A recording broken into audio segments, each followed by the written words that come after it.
Oi, pessoal, bom dia a todos. Estamos iniciando mais uma aula, tá? Aula 25/6, né? Então vamos lá, vamos começar. A gente parou nesse slide aqui na aula passada, tá? Que tem o modelo básico atual do processo de tomada de decisão, que contempla a identificação da situação, o diagnóstico, o desenvolvimento de alternativas, a avaliação de alternativas, a seleção e implementação da melhor alternativa, uma monitoração e um feedback, e a questão se atingiu ou não o objetivo. Caso tenha atingido, morre o processo aqui. Se não tiver atendido, né, continua, né, identifica a nova situação, vai fazer o diagnóstico, desenvolve a alternativa, avalia, seleciona. A gente parou nesse slide, né? Esse processo provavelmente você já deve ter visto, então não é nenhuma novidade para você. O que está bem novidade é um pouquinho depois, a gente vai colocar alguma coisa que eu creio que a maioria não tenha visto, pelo menos não tenha.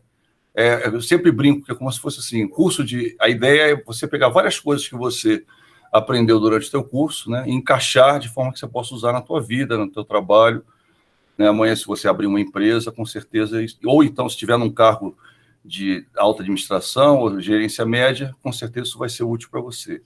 Então, decisão centralizada, descentralizada, né? Vantagem de tomar decisão centralizada. A decisão baseia-se na visão global da empresa. O tomador de decisão é bem treinado, porque ele está habituado, né, ao processo decisório. As decisões são mais consistentes com objetivos organizacionais, porque ele está lá em cima, ele está vendo os objetivos organizacionais, né? As decisões centralizadas permitem maior controle pela administração. Então, quer dizer, tem vantagem. As desvantagens, a decisão demora mais, porque normalmente os detalhes aquele gestor não sabe, ele tem que ir lá, né?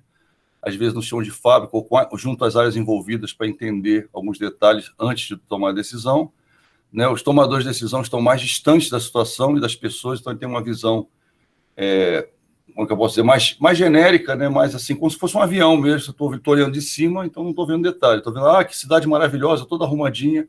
Aí você desce, aí vê que a cidade não é tão maravilhosa assim, é bem bagunçada. Quer dizer, então, sempre acontece isso, principalmente em grandes corporações. O gestor ele tem uma visão resumida das coisas. É muito bom ele ter. A ideia é quanto mais longe ele está da parte operacional, menor a visão do detalhe ele tem, e aí numa tomada de decisão ele é obrigado a conhecer esses detalhes para evitar tomar uma decisão errada, né? As informações disponíveis são limitadas e de baixa qualidade. A que ele tem é uma informação que normalmente chega até ele, que é passada por outros gestores que não querem aparecer mal na fita, vamos dizer assim, ou aqueles relatórios que são bem resumidos, né, onde se destaca alguma coisa, mas na hora de você tomar a decisão, muitas vezes você precisa do detalhe. Já, por outro lado, podem ser tomadas de forma mais independente, com menor controle. Então, quer dizer, você pode tomar de forma... tá. Aqui, quando a decisão representar um impacto muito grande para a entidade, ou se a empresa enfrentar problemas muito complexos, sugere que a centralização seria o melhor tipo de decisão. Ou seja, a ideia é, quando eu tenho, né, uma decisão muito sensível, algo que pode afetar os rumos da organização, essa decisão deve ser tomada pelo board da empresa, pela alta administração. Por quê? Porque dessa decisão, com certeza, vai mudar os destinos da empresa. Então, essa decisão precisa sair de quem tem esse poder, de quem tem essa responsabilidade, tá? Por outro lado, a descentralizada ou não centralizada, ela tem vantagens também e desvantagens, né? A vantagem, né, o tomador de decisão está mais próximo, né? Então, as decisões acabam sendo mais rápidas, porque ele já tem os detalhes. Você, quando descentraliza a decisão, você dá responsabilidade, dá maior senso de responsabilidade, ou seja, a pessoa se motiva mais, ela está participando de uma forma mais direta da organização, ela tem mais informações, tem uma qualidade maior nas informações que estão disponíveis, porque ela tem todos os detalhes, né? Em compensação, há uma falta de uniformidade, cada um decide do seu jeito, até porque, né, eles não estão acostumados muito com a decisão, as decisões estão muito voltadas para a área deles, né? Aquela farinha pouca, meu pirão primeiro. Os tomadores de decisão não contam, na maioria das vezes, com suporte de especialistas, não tem assessor, né? Então, ele decide, às vezes, com os funcionários dele, e, de repente, a visão é uma visão mais estreita, né? E demanda também maior esforço gerencial, porque você, quando ela vem top-down, de cima, os outros, né, os outros gestores, de gerência média, tendem a aceitar sem questionar muito. Já quando é um próprio colega, um lateral, há muito questionamento, principalmente quando você envolve outras áreas, né? Porque, vem cá, como é que o cara está me dando serviço, né? Então, existe muito questionamento. Então, você tem que coordenar muito bem com as áreas envolvidas, porque senão elas depois podem, essa decisão pode não ser executada a contento por causa disso, né? Então, tem vantagens e desvantagens. Eu acho que a maioria de vocês já tem uma ideia disso, mas é aquele negócio, a gente tem que nivelar todo mundo, né? Então, tem gente que tem ideia, tem gente que não tem ideia, a gente nivela todo mundo, tá? Aqui é interessante essa questão, né? São os tipos de envolvimento das pessoas no processo decisório. Existe aquela famosa cogestão, onde há uma participação da maioria dos funcionários na estrutura de poder, acontece muito em cooperativas, que você tem um grupo, né, uma assembleia que decide, acontece também em empresas pequenas, né, com poucos sócios, que a pessoa, não, vamos sentar aí, vamos decidir o que vai fazer. Então, a gestão é compartilhada, apesar de cada um ter a sua responsabilidade na empresa, no dia a dia da empresa. Quando for tomada uma decisão, o pessoal senta junto e decide, né? Então, é muito comum, como eu falei, em cooperativas e porque normalmente a cooperativa, quando tem os donos, né? Todo mundo é dono da cooperativa, então vamos sentar junto para decidir, porque a gente, né? Dessa decisão vai decorrer tudo. Por isso que a cooperativa, inclusive, tem uma responsabilidade, né? Eu até brinco, eu sou filiado a uma cooperativa, mas, como eu conheço a lei, é extremamente perigoso, porque se a cooperativa fizer uma besteira, a administração da cooperativa fizer uma besteira, você resolve não ir numa assembleia, o pessoal faz, você pode arcar um prejuízo, ou seja, parte do prejuízo você tem que quitar, né? Então, eu particularmente, eu acho que se você for participar de uma cooperativa, você tem que participar da gestão, até porque você pode ser arrolado juridicamente com relação a isso. Então, é importante a questão da cogestão na cooperativa. E quando é uma empresa pequena, uma startup, alguma coisa, tem 2, 3 sócios, né, eles sentam juntos e decidem, né, então é cogestão mesmo, não tem jeito, né? Então, a responsabilidade ela é repartida, né, não fica na mão de uma pessoa, fica na mão das pessoas que decidem, tá? Equipes autogeridas, acontece muito com gestão de projetos, você tem uma equipe, a equipe inteira decide, senta, normalmente uma equipe pequena, senta todo mundo junto, pessoal, e aí, vamos decidir, estamos com um problema assim, assim, assim, como é que a gente vai fazer? Cada um dá a sugestão, no final se elege 3, 4 alternativas, e aí vamos votar, alternativa 1, alternativa 2, o pessoal vota e pronto, decide, acabou. Ou seja, não tem, vamos dizer, um líder, o cara mais é um coordenador do que um líder, né? Ele coordena a equipe, mas a equipe decide junto, então a equipe tem autonomia de poder para decidir sobre o procedimento necessário para atingir determinado objetivo, tá? E a gente tem o que acontece na maioria das empresas, que são as decisões participativas, que envolve a participação. Normalmente, com exceção de uma, a responsabilidade da decisão está na mão de uma pessoa, e agora a decisão em si, ela pode estar na mão de uma pessoa ou de mais pessoas. A gente vai ver aqui, e tem alguns modelos que eu gosto mais, e alguns modelos que eu acho extremamente arriscados, né? E as pessoas, às vezes, fazem por questões até, vou deixar envolver o pessoal mais na decisão, mas, às vezes, não é tão bom assim. A gente vai falar um pouquinho sobre isso rapidamente. Tá? É a nossa introdução sobre processo decisório, processo de tomada de decisão. Tá? Então, existem as decisões unilaterais autocráticas. Que é isso? O que é isso? O cara, o líder, ele tem a responsabilidade e ele decide. Então, eu volto a dizer, tem duas coisas aqui importantes para você não esquecer. Quando eu falo de decisão participativa, eu tenho a responsabilidade pelo resultado da decisão, tá? E eu tenho a decisão em si, ou seja, quem toma a decisão e quem é responsável pela decisão, tá? Então, é importante essas duas figuras aqui. A gente vai falar delas mais adiante, mas a ideia é entender isso aqui. Eu acho que com esse modelo dá para entender. Então, eu tenho decisões unilaterais autocráticas. O que acontece? O líder, o gestor, ele toma a decisão e ele também é responsável por ela. Tá? Então, é a DR, ele toma a decisão e ele é responsável por ela.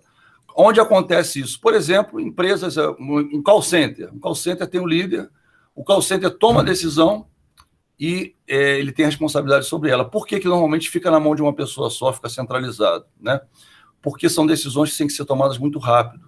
Então, por terem que ser tomadas muito rápido, não se abre muito, né? O máximo que você faz, né, é o segundo modelo que a gente vai falar, mas são decisões que você tem que ser tomadas a toque de caixa, né? Acontece, por exemplo, também em órgãos policiais, coisas assim que envolvem, né, algum tipo de risco. As decisões são normalmente bem centralizadas e na mão de um gestor só.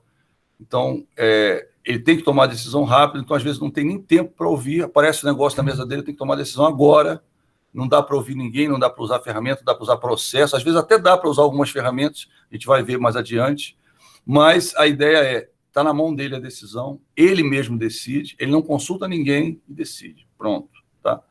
Isso é um modelo que ainda existe, eu tenho as minhas restrições, mas a gente vai falar sobre isso, tá?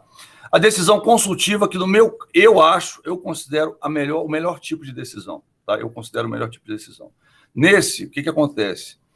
A responsabilidade é do gestor, tá? Não pode esquecer disso, ou seja, está na mão de uma pessoa, mas a decisão eu não tomo sozinho, eu sou influenciado, né? Eu chamo as pessoas envolvidas, faço uma reunião, peço a opinião de cada pessoa, né? É um modelo para você ter uma ideia milenar. Se você viu O Príncipe da Pérsia, por exemplo, que é um filme bem bacana que tem acho que até está disponível, Netflix, essas coisas. O Príncipe da Pérsia tem o cara, tinha o rei, né, o vizir, e tinha um vizir, que era vamos dizer, o assessor do rei. Esse assessor do rei que falava o que tinha que fazer, o que não tinha que fazer, para onde ele ia, para onde ele não ia, né? Ele dava a sugestão. O rei decidia, mas ele dava a sugestão. Então é um modelo milenar, né? Inclusive vem do Império Chinês, para você ter uma ideia. Os primeiros registros que você tem de assessoramento, você verifica no Império Chinês. Você até viu quando a gente falou quando a gente fala um pouquinho, né? A gente fala um pouquinho de história, a gente até comenta alguma coisa. Então você tem o que acontecia? A pessoa chegava lá antes de decidir, ela perguntava: e aí, vizir, ou aí, assessor, né? Ou o que você acha? Vamos fazer isso, vamos fazer aquilo outro. Consultor, né? Na verdade, não tinha nem esse nome, era conselheiro, né? E o que você acha? Ele ia falar a opinião dele, mas a decisão estava na mão do gestor. E a responsabilidade é do gestor. Então, por mais que o gestor ouça todo mundo, ele pode ouvir tudo e ter uma decisão diferente de todas as sugestões que ele recebeu, que afinal a responsabilidade é dele. Então, ele vai tomar a melhor decisão. Ou seja, eu acho que é uma melhoria desse modelo aqui, porque a responsabilidade ainda está na mão dele, né? Então, ele vai decidir, até porque ele vai colher os frutos da decisão dele. Então, o gestor ouve os membros do grupo, mas ele toma a decisão sozinho, claro, a responsabilidade está na mão dele. Então, eu gosto muito desse modelo, usava bastante esse modelo, aliás, ao longo da minha vida, é o que eu mais usei, tá?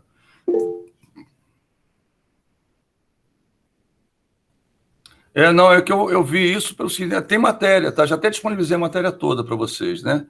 Eu só perguntei porque eu estou vendo, né? Porque a gente começa a aula com 3 alunos, 2 alunos, né? Entendeu? Então, eu estou vendo que talvez o pessoal esteja meio desmotivado, por isso que eu até pensei em fazer isso, entendeu? Por isso que eu coloquei dessa forma, por causa disso. Não é nem por causa de mim, não. Por mim, eu até botaram, como é que eu posso falar? Até adiaram, né? Eu tinha uma data que era dia 5, adiaram para o dia 9, a entrega das notas. Então estou até mais tranquilo com relação a isso. É mais questão de vocês, que eu estou vendo. A gente começa a aula com 2, 3 alunos, entendeu? No início da aula, você vê. Eu antigamente entrava, agora eu abro o sistema, né? Mas eu vejo, tem 2, 3 alunos, eu falo, pô, vou esperar mais um pouquinho e começo, né? É o que eu tenho feito, né? Eu não costumo fazer, mas eu estou vendo que o pessoal está entrando muito tarde, né?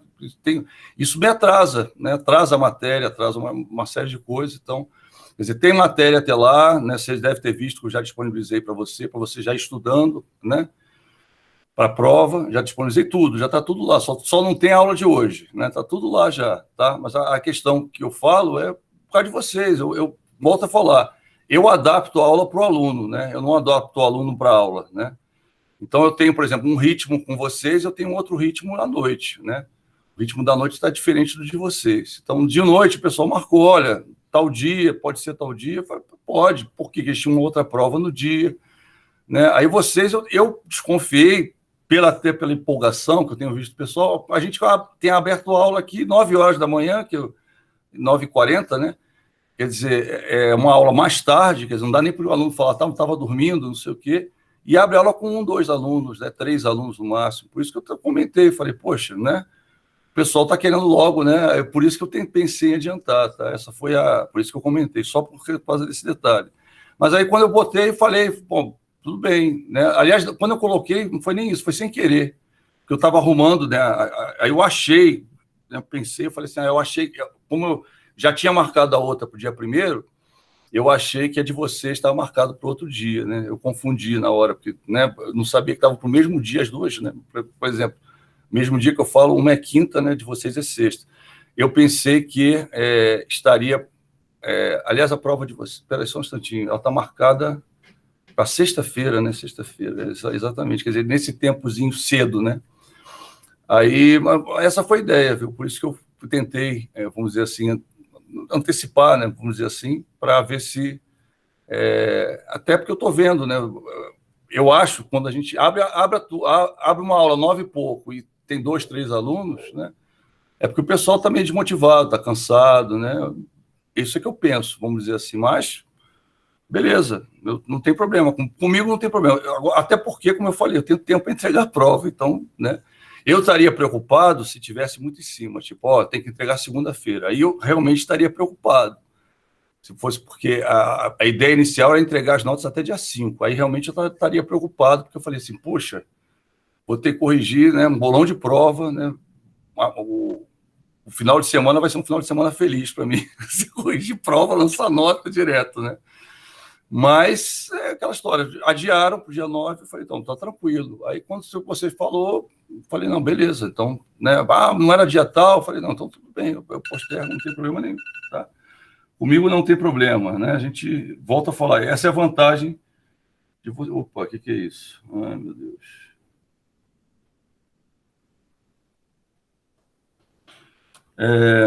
Então, essa é a vantagem, né? Então, vamos lá. Ou seja, para mim não tem problema, não. O negócio é fazer a vontade do aluno no que eu puder fazer. O que eu não puder, eu não faço, né? Tá? Mas vamos lá, a gente mantém, não tem problema, não. Já que estava combinado, a gente mantém. Então, vamos lá. Decisões democráticas. Olha só, aqui é importante, tá? A responsabilidade está com o gestor, tá? Isso é importante, tá? Mas isso aqui todo mundo confunde essa daqui com essa, tá? Então, só para você entender. Por isso que não é participativo. Ó.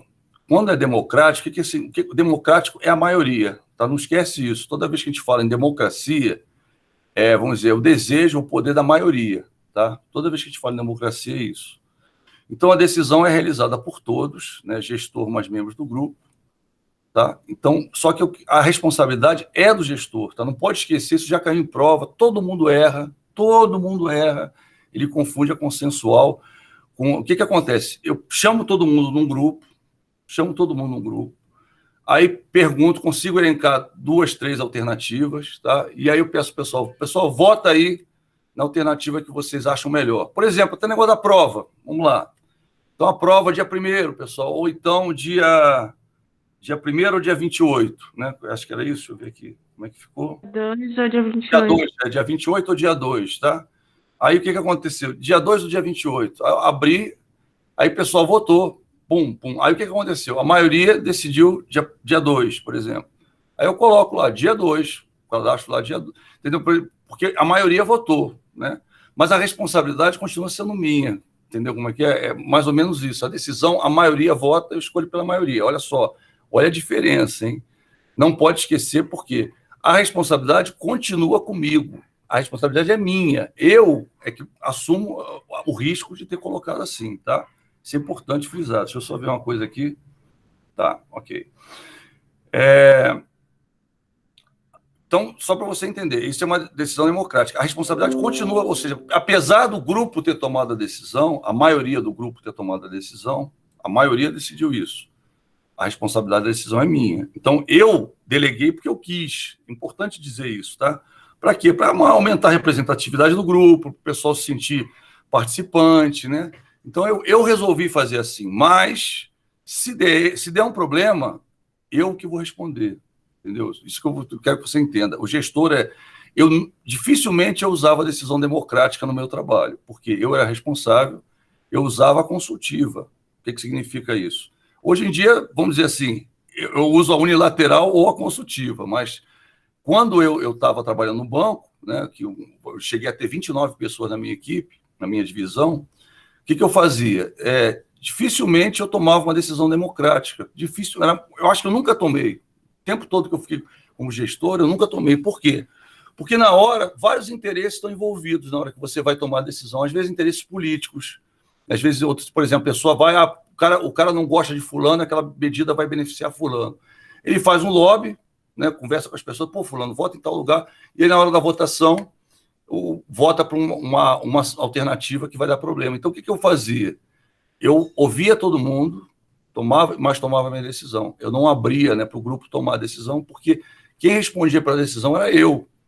Se desse problema, o grupo decidiu, a maioria decidiu, não sei o que, não sei o que lá, tá bom, mas na hora que desse rolo, não, quem tomou a decisão foi você. Você escolheu tomar a decisão assim, entendeu? Como eu sabia que era assim, eu nunca abri para uma decisão democrática. Eu sempre tomei decisões consultivas. Não gostava da unilateral, não tomava, era difícil, muito raro. Às vezes tinha que tomar, porque não tinha tempo. Às vezes, por exemplo, uma vez apareceu um negócio, sexta-feira à noite, tinha que resolver antes de segunda, né? Eu tive que tomar a decisão sozinho, não tinha como fazer, né? Eu tive que tomar a decisão sozinho. Mas, normalmente, né, na maioria das vezes, eu tomava uma decisão consultiva. Eu chamava todo mundo numa sala, vamos entrar aqui na sala, vamos discutir o que você acha. Tem gente que não se manifesta na equipe, né? Assim como a gente pergunta, dá bom dia, fala com tem aluno que não fala, na equipe também. Só que do trabalho é mais difícil, a pessoa está ganhando para estar ali, né? Para falar, então fica até estranho, por não estar participando, né? Então é esquisito. Então, o que acontecia? Chamava todo mundo para a sala, e aí, pessoal, vamos lá, o problema é esse, explicava, né, o problema, então, o que era, as pessoas iam e tomavam, falavam, a gente pode fazer assim, cada um dava uma sugestão. No final, né, eu ponderava, claro, quando eu não escolhi, eu também dava o feedback para a pessoa, não, essa daí eu não acho legal, prefiro aquela, ou então eu vou pensar um pouquinho, depois que eu tomava a decisão, chamava todo mundo. Por que é importante isso? Porque também, se eu pedir a opinião deles, eu tenho que dar a minha opinião, porque eu escolhi aquela alternativa. Eu sempre falo isso, né? Você não deixar feedback, pedir a opinião de todo mundo, tomar a tua decisão, não falar nada, é chato. Eu, por exemplo, a segunda vez que eu fosse chamado, eu já não ia querer participar muito, porque o cara toma a decisão que ele quer. Então, agora, quando você justifica, não, aí tudo bem. Você tomou a decisão, a responsabilidade é sua, ok, sem problema nenhum. Eu tenho a decisão delegada, que para mim é o pior tipo. O que acontece? Eu quero valorizar um funcionário. Eu tenho lá, por exemplo, um substituto, ou tenho uma pessoa que eu gosto muito do meu trabalho, e aí vem um problema sério, né? Eu viro e falo assim, fulano, você que é um cara legal, gente boa, não sei o que lá, toma a decisão. Eu falo para ele assim, ó, o problema está aqui, toma a decisão você. O que aconteceu? Eu volto a dizer, eu continuo com a responsabilidade, tá? Mas eu deleguei para um terceiro a decisão.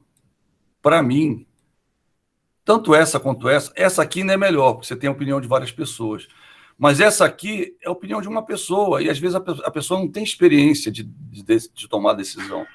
Então ela vai tomar a decisão, às vezes, com viés, né? Que ela acha, eu acho que aqui é melhor do que aqui. Entendeu? E aí o que vai acontecer? Quem vai responder pela decisão é você. Então, eu particularmente não gosto de decisão delegada, não gosto, nunca fiz, tá? Nunca tomei decisão delegada, nunca dei para alguém o direito de decidir por mim. Eu até falava assim, não, eu ganho para isso, né? Então, quem tem que decidir, a responsabilidade é minha, não é do outro, tá? Então, eu nunca usei, mas tem gente que gosta. Vou valorizar minha equipe, vou botar o fulano para tomar decisão. E, claro, um dia ele dança por causa disso, né? Eu sempre penso assim, né? Porque eu já vi acontecer coisas assim, parecidas com esse tipo de coisa, tá? A decisão consensual, ela é parecida a tribunal do júri. Olha só, diferencia essa daqui, tá? Uma é diferente da outra. Essa daqui, uma é bem diferente da outra. Essa aqui, a maioria toma decisão. Maioria, tá? Que a maioria toma decisão. A consensual, o grupo inteiro toma a decisão. Como assim, professor? Olha só. Tô eu lá, né? E eu chamo todo mundo numa sala, e é igual o Tribunal do Júri. Aqui lembra o Tribunal do Júri. Lembra, você viu o filme americano? Nunca mais você vai esquecer. Tribunal do Júri americano. Chega todo mundo lá, entra numa sala, vamos decidir. O cara é culpado ou inocente. Enquanto todo mundo não é convencido a tomar uma decisão, se houver, por exemplo, um racha, ou seja, um cara do grupo acha que a decisão o cara tem que ser inocente e todos os demais acham que o cara é culpado, tá? O grupo tenta convencer o cara a votar que o cara é culpado. entendeu? Se o cara continuar com isso, o representante do tribunal do júri vai lá no juiz e fala assim, olha, não chegamos a uma conclusão. Aí o tribunal do júri, o cara adia a decisão para o dia seguinte. Por quê? Porque a decisão tem que ser de todos, é uma decisão consensual. Esse tipo de decisão normalmente ocorre quando o risco é elevadíssimo do negócio dar problema. Então, você tem um comitê, normalmente, para tomar decisão. Nesses casos, você tem as duas possibilidades, tá? A possibilidade de estar na mão do gestor a decisão, e ele né, ou seja, a responsabilidade está na mão do gestor, ou você tem a responsabilidade de estar no grupo, que ocorre na maioria das vezes. Isso aí ocorre muito quando você tem um comitê decide, então esse comitê se reúne, e aí chega, não é por maioria, é pela decisão do comitê. Então, se você tem... O comitê tem 10 pessoas, você tem 9 votos contra, 1 voto a favor, enquanto que eles não chegam numa conclusão, né, enquanto não há uma posição só, a decisão não sai. E esse tipo de processo ele é extremamente moroso. Eu já participei de comitês, né, que tinha essa questão da decisão. A decisão, todo mundo assinava, né, porque era um comitê, todo mundo assinava, ou seja, a decisão não é de uma pessoa, é de um comitê. Isso ocorria em casos de risco. A gente, por exemplo, tinha um comitê de Basileia, lá no banco. No comitê de Basileia, a gente votava a questão do modelo avançado de gestão de risco, que a gente fala, qualquer alteração a gente votava, e o capital de referência. O que é isso? É um valor que o banco segura para fazer frente às operações dele. O que acontecia? Tá? A gente tinha alterações. O grupo inteiro decidia, o grupo inteiro era responsável. Então, você tem as duas figuras. É o único caso que você tem as duas figuras. Todos os demais, a responsabilidade está na mão do gestor. Aqui ele pode estar na mão do gestor, o gestor chama a sua equipe, e aí a equipe decide, todo mundo junto decide, mas a responsabilidade é dele. É raro, tá? O mais comum é, se eu chamei todo mundo, o grupo inteiro decidiu, se o grupo inteiro decidiu, a decisão é do grupo, não é da pessoa. Tá? É o único caso diferente. Agora, volto a dizer, já caiu em concurso, já tem prova minha, tá? E muita gente errou. Por que muita gente errou? Porque confunde democrática com consensual. Democrática é a maioria, tá? Não esquece disso.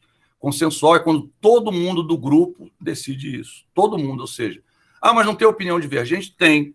Mas aí o pessoal tenta convencer o cara, joga o... Eu já vi o inverso. Eu já vi uma vez uma pessoa ter opinião divergente e essa pessoa mudou a opinião do grupo todo.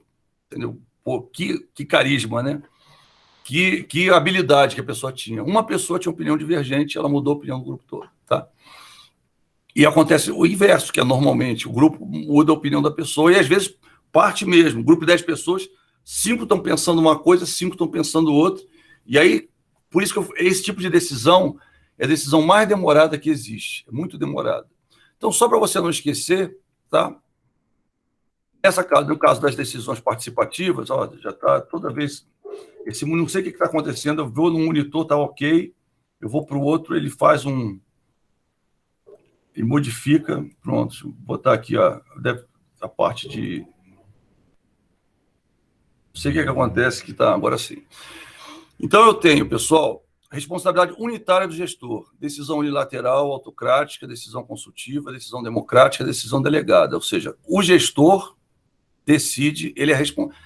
Às vezes ele não decide, mas ele é responsável. Então, se der algum problema, é ele que vai responder. Tá? Então, todas essas aqui são decisões que o gestor toma. Ou ele toma sozinho, ou ele toma consultando, ou ele chama o grupo, né? A maioria do grupo decide, tá? Ou ele passa essa decisão para alguém decidir, mas a responsabilidade continua com ele. Tá? E eu tenho... Tá? Atualmente, o mais comum de ocorrer, conforme o tipo de negócio e cultura, são essas 3. A decisão delegada é muito difícil. Tá? Eu cito, porque está lá no livro, não sei o quê, mas, vamos dizer assim, eu não conheço empresa que usa... Já falei, vi uma vez um gestor para dar uma de bonzinho, fez isso e se arrependeu. Então, particularmente, eu sou contra, tá? Mas, vamos lá. E a decisão consensual colegiada. Essa decisão, aquela que eu falei, via de regra, normalmente... via de regra, normalmente, ela é uma decisão que o grupo inteiro é responsável, até porque chegaram a um consenso, né? Então, normalmente, via de regra, o grupo inteiro é responsável, mas, vamos lá. Via de regra, normalmente, o grupo inteiro é responsável, mas, às vezes, em casos raríssimos, né, é o gestor que resolveu fazer isso com a equipe dele. Então, chegou a um consenso, então vamos fazer, todo mundo decidiu? Então, vamos fazer. Só que ele não pode dividir a responsabilidade, né? Então, existem alguns casos, mas a maioria das vezes, eu diria para você, 95% dos casos, são grupos de trabalho ou a gente chama de colegiado, que é, vamos dizer, alta administração, sabe? São decisões de altíssimo risco, o pessoal toma decisão colegiada, ou seja, é uma decisão consensual. Todo mundo, o grupo inteiro decidiu fazer determinada coisa. Se o grupo inteiro decidiu, a responsabilidade é do grupo, é o mais justo, tá? Então, eu quis diferenciar muito essa questão, por quê? Porque a questão da decisão, ok, você pode até delegar a sua decisão para o sistema tomar, se você quiser, vamos dizer assim, tá? Por exemplo, eu tinha um processo lá no trabalho, chamado ANS, que era um processo de análise, e o sistema decidia, pum, entendeu? Só que, na verdade, não é o sistema, que você assinava, então a responsabilidade estava com o gestor, mas o gestor acatava o sistema, de vez em quando dava rolo. Mas, né, é um processo de decisão também, a gente vai falar de processo de decisão, só para você entender. Essencialmente, a maior parte das decisões são uma dessas 5 aqui, tá? Então, normalmente, as mais conhecidas, as mais usadas, são uma dessas 5 aqui, a pessoa pode usar, ou 2, por exemplo. Eu usava muito essas aqui, né? Autocrática, quando eu não tinha tempo, tá? Menos de 5% das vezes, tá? E 95% das vezes eu tomava uma decisão consultiva. Quando eu tinha pelo menos se eu tivesse algumas horas para tomar decisão, eu chamava todo mundo numa sala, tomar. Por quê?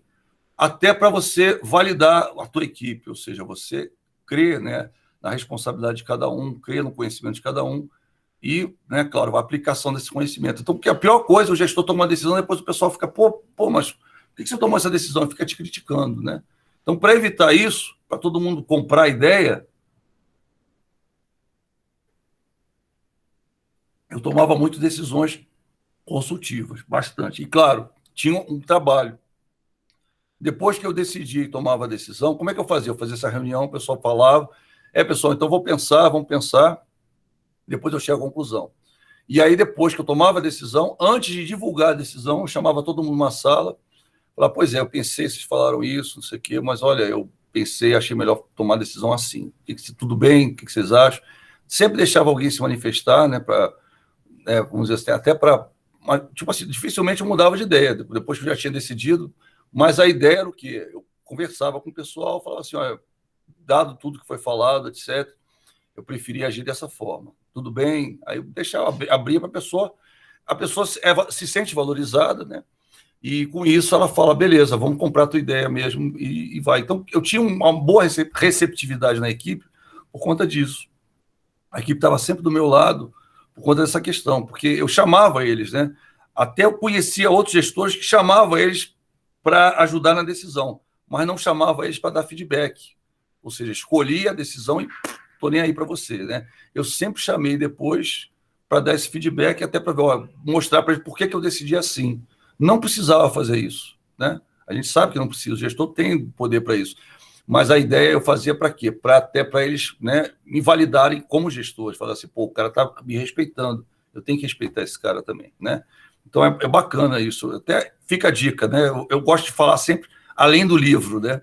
Para você entender. Então vamos lá, pessoal. Análise de cenário, daqui é um assunto que a gente tem para falar. Eu não vou me estender muito nesse assunto, porque eu tenho certeza que você já viu isso em 2 disciplinas, tá? Eu tenho certeza que você viu isso em 2 disciplinas. Então, só para um overview, né? Essa disciplina, na verdade, é um overview de várias que você já viu.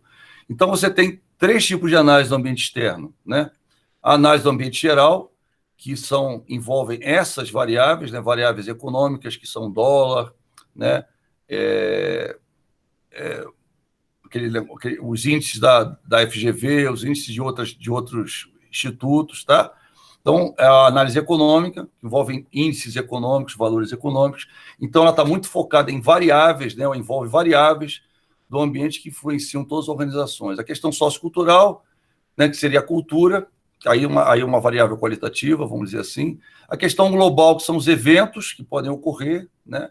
Uma enchente, uma catástrofe, uma pandemia, né? E coisas assim. A questão tecnológica, que é a questão de plataformas, de bases, né? A questão político-legal, que envolve leis, envolve projetos de lei, envolve uma série de coisas. Lembrando que eu tenho duas figuras. Eu tenho uma figura de tendência, tá? E uma figura de vigência. Ou seja, a vigência é o que já está ocorrendo, já falou isso antes, né? E tendência é o que pode vir a ocorrer, né? Dei até o exemplo para você do Betamax. O Betamax ele tinha uma qualidade quase igual de DVD, né? Em termos analógicos, era o melhor que se conseguia, e aí resolveu-se por questões, né, econômicas, porque já tinha se investido muito em VHS. A mesma empresa que inventou o VHS inventou o Betamax. Aí descobriu que o Betamax estava canibalizando o VHS. Aí ela falou assim: não, então vamos descontinuar o Betamax. Eu acho que foi a pior coisa que a empresa fez, né, estrategicamente. Primeiro que esse movimento de recuo não é bem visto pelo mercado. As ações caíram, né? Então, o movimento de recuo não é bem visto, primeiro. Segunda coisa, se inventou um negócio melhor, explora, né? Por quê? Porque o produto ele tem um ciclo de vida, você sabe disso. Chega um ponto que ele fica maduro e depois ele decai. Então, já estava, a VHS já estava no estágio maduro e já estava decaindo. Então, ele ia entrar no momento certo, o Betamax. Só que aí resolveram não entrar. Foi o que o Blu-ray fez, mais ou menos. Você tinha lá o DVD foi. Quando ele começou a decair, eles lançaram o Blu-ray.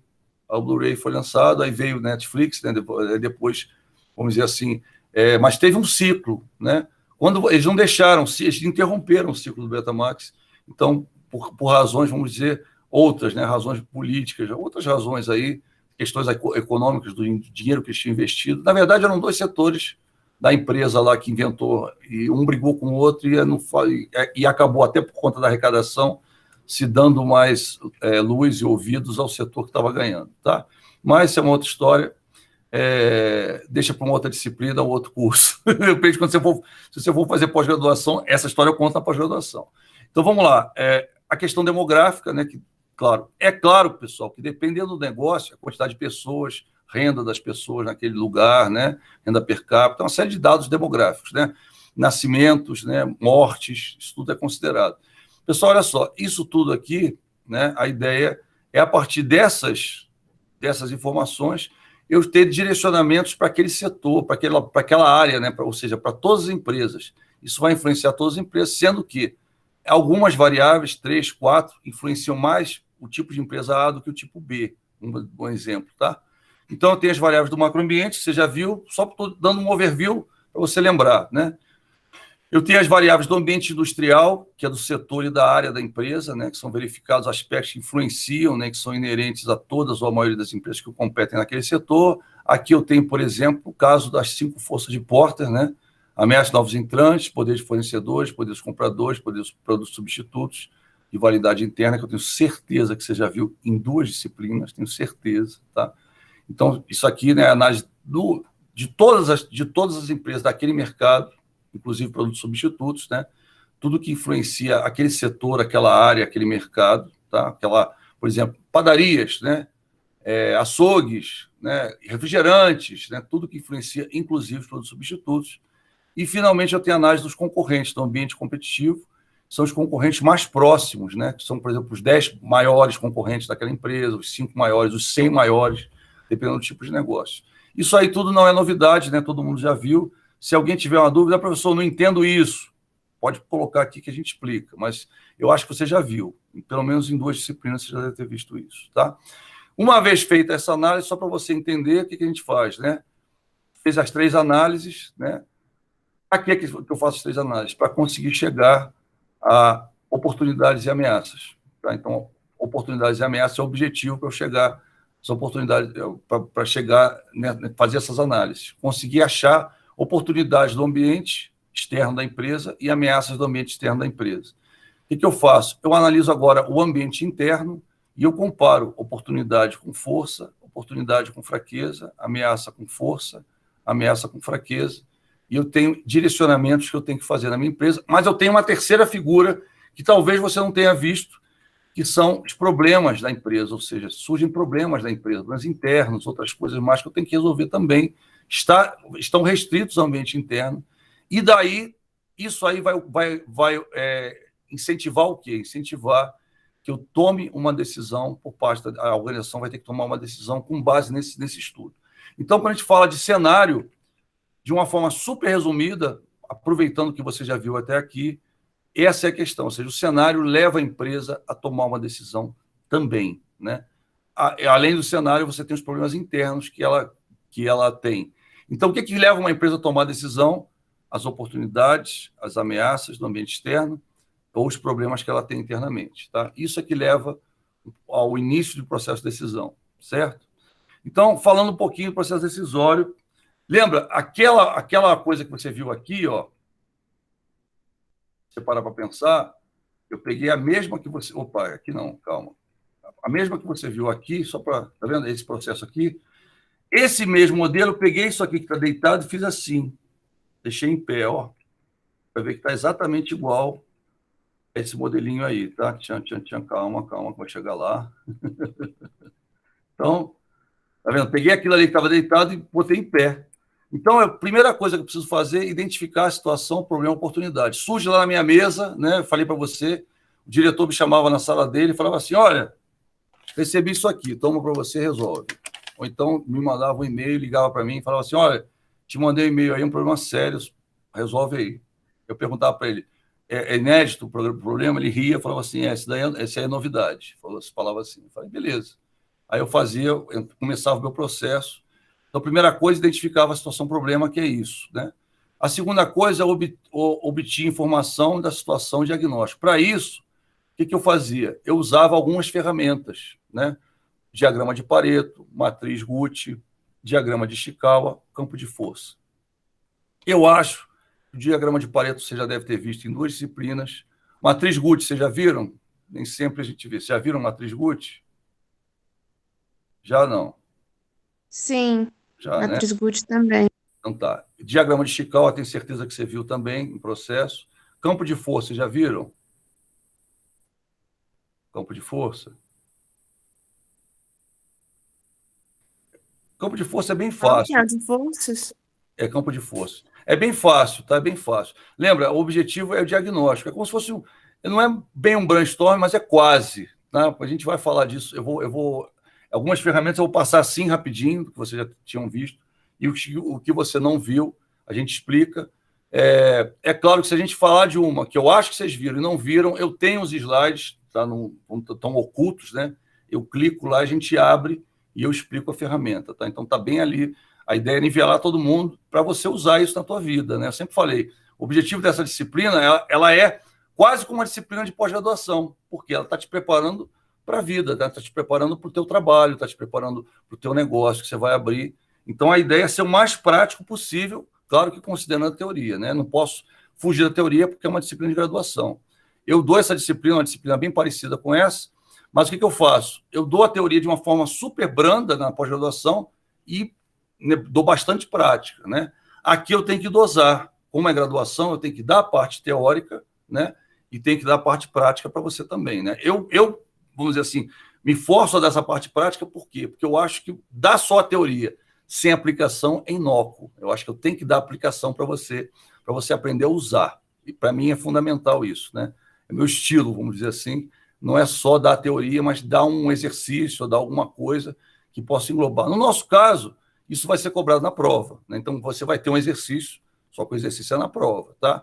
Até por questão, né? Porque vamos dizer, na ementa, essa parte ela tem uma dedicação menor, né? Dedicação maior, realmente, a parte de negociação, e a parte de comunicação ela vai complementar a negociação e vai complementar o processo decisório. A parte de negociação vai complementar o processo decisório. Então, são 3 coisas bem alinhadas, né? Bem juntas, bem próximas, não dá para dissociar, mas a ideia é essa, tá, pessoal? Então, a ideia é você aplicar o que você viu nas outras, aplicar aqui, e aplicar muita coisa que você viu em outras matérias, por exemplo, em processos, né, em gestão de qualidade, e aplicar também. Então, você vai ver muitas ferramentas que você já viu antes, e eu vou só dar um en passant, porque eu sei que você já viu, mas é claro, A gente vai falar, se você tiver dúvida, aí eu me aprofundo, tá? Só para você entender. Ah, professor, eu já tive essa aula, mas eu nunca entendi usar essa ferramenta. A hora de você perguntar é aí, agora comigo, tá bom? Vamos lá, então você tem essa questão, obter informação e diagnóstico. Pessoal, posso usar outra ferramenta? Posso, tem algumas outras ferramentas que eu posso usar, mas essas são as mais apropriadas, entendeu? Eu poderia usar uma SWOT aí para fazer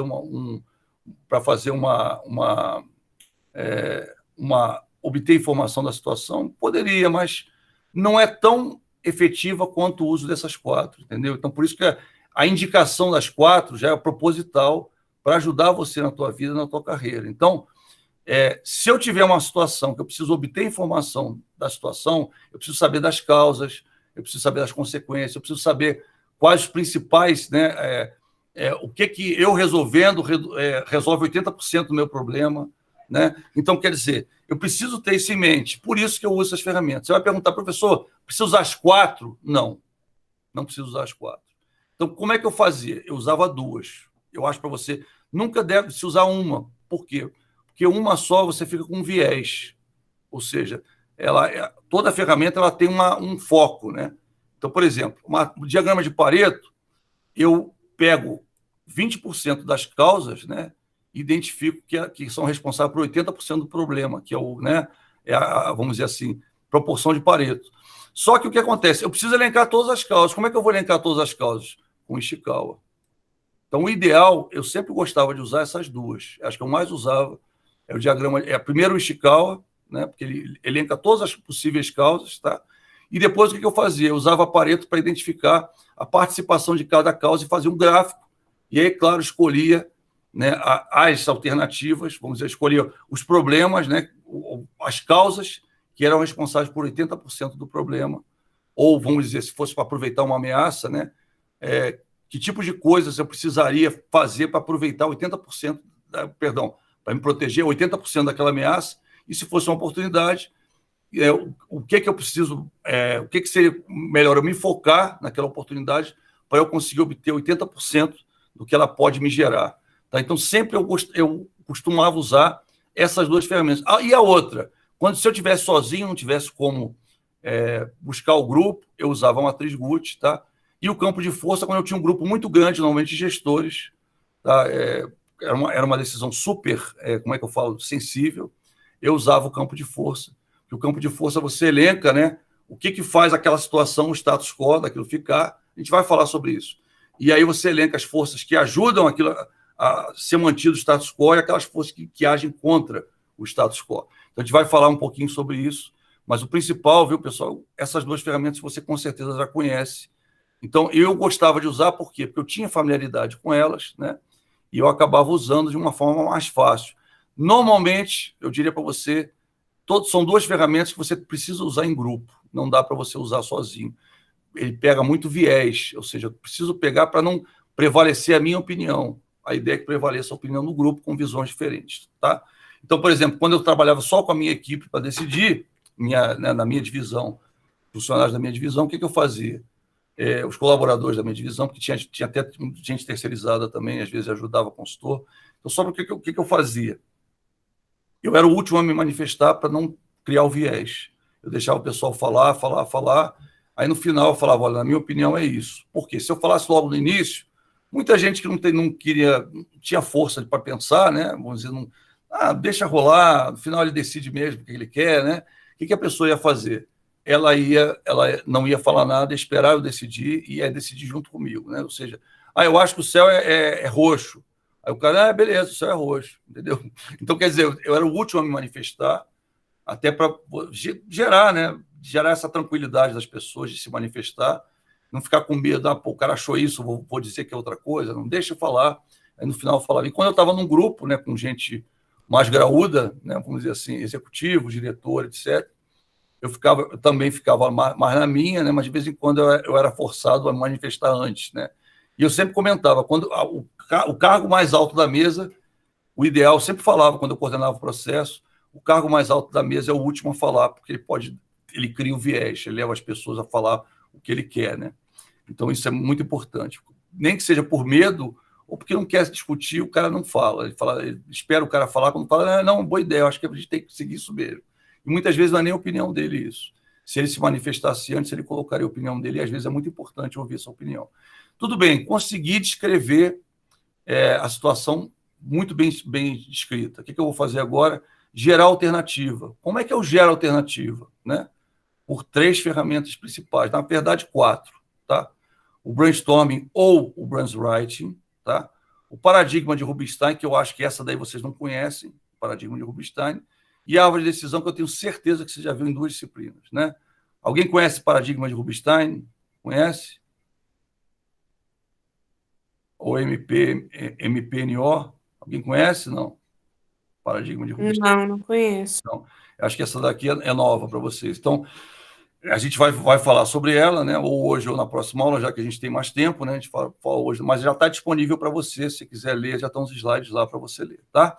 Então, o paradigma de Rubinstein, eu particularmente, nesse caso, eu gostava do brainwriting e da árvore de decisão. A árvore de decisão eu vou explicar por quê, você vai se amarrar por quê. Dá muito trabalho fazer a árvore de decisão, você já deve ter feito em outra disciplina, você sabe que não é tão fácil assim, né? Quem acha que a árvore de decisão é mole é porque não aprendeu direito como é que faz a árvore de decisão. A árvore de decisão não é fácil fazer, você vai sentar o grupo todo, né? E vai começar a ver os desdobramentos daquela decisão e você consegue levantar até mais ou menos o recurso que você vai precisar, seja ele em dinheiro ou seja em pessoas, né? Você vai ter uma ideia, né? Então, a árvore de decisão é bacana, por quê? Porque você vai ver todas as implicações daquela decisão, como se fosse uma árvore, né? Se um galho, né, vai nascendo outro galho, outro galho, outro galho, até chegar no final. Máximo, ó, então morreu aqui. Então você tem o escopo da decisão, né? Claro que leva tempo, é uma ferramenta demorada. Por que você prefere essa em vez de preferir outra, tá? Por um motivo muito simples. Porque como eu descrevo a decisão toda, ou seja, eu tenho o fluxo da decisão, né? Eu consigo analisar todas as decisões, né? Ou seja, todas as alternativas que eu tenho, por isso que a árvore de decisões ela aparece aqui. Na hora de escolher a alternativa, tá vendo? Ela é usada... Então, vale a pena você perder tempo para fazer a árvore de decisão aqui, investir tempo para fazer, porque você usa ela na fase seguinte para você, dentre as alternativas, escolher a melhor. Aqui, o que você vai fazer? Você vai ver em relação ao custo, em relação ao recurso que você vai empregar, você vai ver em relação às fases da decisão, né? Você vai ver uma série de dados, então, quer dizer, você já tem você leva um tempo para construir, né, e verificar os impactos, né, o que aconteceu, você toma uma decisão, os possíveis impactos, e aí você chega naquele fluxozinho da decisão por alternativa, né? Então, bacana isso. Depois até tem um desenho para mostrar para você, mas eu quero dar esse overview primeiro, até porque, né, o overview é muito útil na hora que você for estudar, a matéria já está solta, né? Eu soltei 2 aulas antes da prova a matéria, propositalmente para você poder ter tempo para estudar tranquilo e tirar a dúvida na próxima aula, né? Se fosse a próxima aula a prova, você teria um tempinho, ia deixar tipo 15 minutos, meia hora para tirar essas dúvidas, né? Agora a gente tem, vamos dizer assim, dá para explicar com mais calma, etc., mas dá uma lida antes, não deixa, pessoal, a prova é com consulta, eu sei, a prova é com consulta, mas a prova é para ser feita individualmente. Então, essa história de, vou fazer um grupo do WhatsApp para todo mundo fazer prova junto, tá? É problemático, porque quando eu vou corrigir a prova, se tiver 3, 4, 5 questões, resposta errada e exatamente igual, tem alguma coisa estranha, eu costumo fazer o quê? Quando o aluno coloca alguma coisa, né, eu costumo aproveitar o que dá para aproveitar da questão. Quando eu vejo esse tipo de coisa, ou seja, já teve um caso, semestre passado, 8 alunos, numa turma de 30 e poucos, com a resposta errada exatamente igual. Eu dei 0 na questão para todos os 8. Eu não vi nem a parte estava certa, tá? Era para dar 0 na prova, mas eu preferi dar 0 só na questão, tá? Porque eu vi que eram 8 respostas exatamente iguais e exatamente erradas, as 8, tá? Então, por favor, né, acho que eu já comentei antes da outra prova. A outra coisa, não esqueça de copiar a prova, né, também, aquela coisa que eu falo, não envie sem antes copiar, porque pode acontecer um problema, e aí, pessoal, a gente está no final do período, se a tua prova não estiver disponível e você não tiver cópia, é 0, eu não tenho como fazer outra coisa, entendeu? Então, mesmo aquelas pessoas que esqueceram de copiar da primeira vez, não esquece de copiar agora não, porque é uma segurança para você, tá? Então, vai por mim, eu estou fazendo isso por você, falando para você, não estou falando por mim não, para mim é muito fácil lançar nota. Mas o negócio, cara, eu acho que eu tenho um dos menores índices de reprovação no CEUB, tá? Porque eu mando e-mail para o aluno, eu encho o saco do aluno, eu tenho WhatsApp, eu respondo, né? Então, o que acontece? Eu não gosto, principalmente você que está no final do período, é aí que eu não gosto mesmo, mas, né?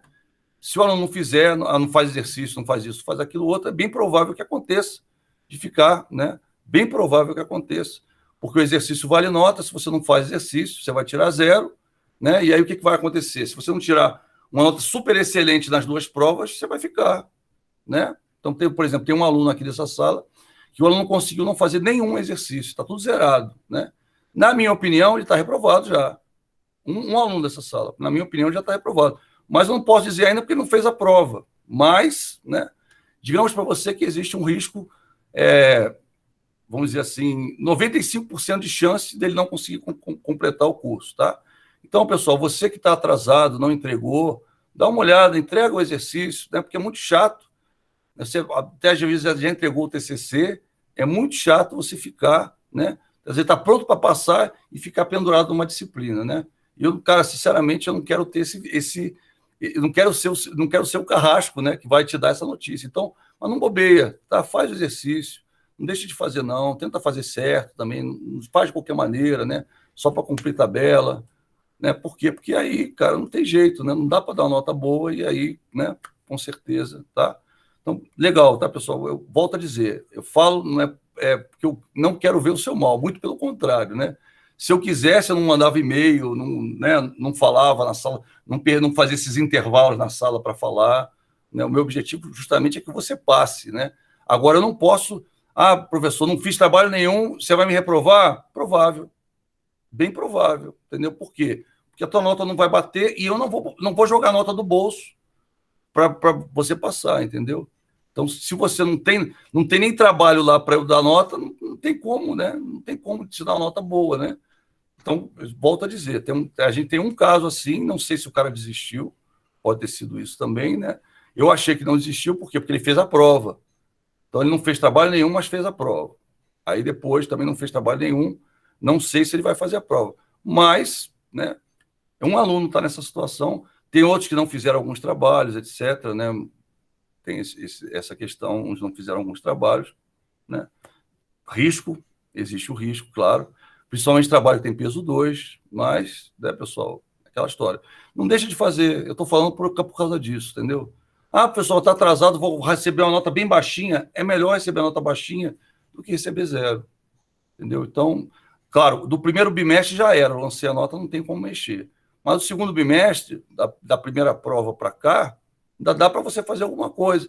Eu vou considerar o mínimo, porque já era, né? Mas é melhor do que ficar com 0, tá? Então, tem alguns alunos assim, nesse esquema, e tá.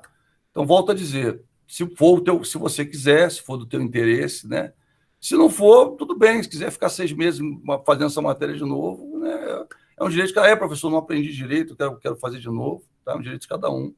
Então, tá, mas eu quero um negócio, estou falando porque se eu puder, quero ajudar você ainda, né? Se eu conseguir ajudar, eu quero ajudar você ainda.